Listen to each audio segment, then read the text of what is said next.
Šiandien darysim tokį gaivų, švytintį pavasario makiažą. Tai man pradžioje reikės švytinčios L'Orealio bazės.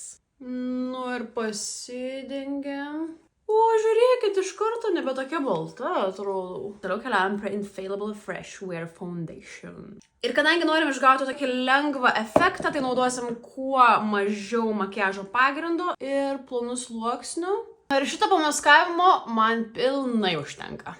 Ir taip pat naudojant šviesų maskuoklį, tokį peršviečiamų sluoksnių, pasišviesinam veido centrą. Lengvas kreminis kontūriukas. Na ir privalomas žingsnis yra kuo daugiau skaistalų. Aš mėgstu rinkti skaistalus, reikia tokio gražaus švitėjimo. Rinkau tokį rausvą Barbie atspalvį.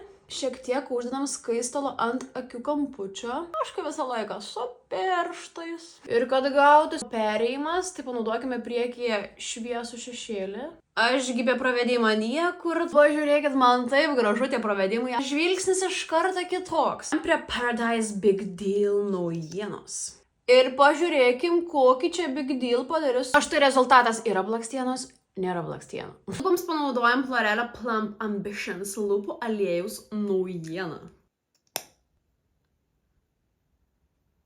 Kad tas Barbie lookas šiandien išbūtų visą dieną, panaudojam šitą fiksatorių. Jis tikrai priklijuoja makiažą.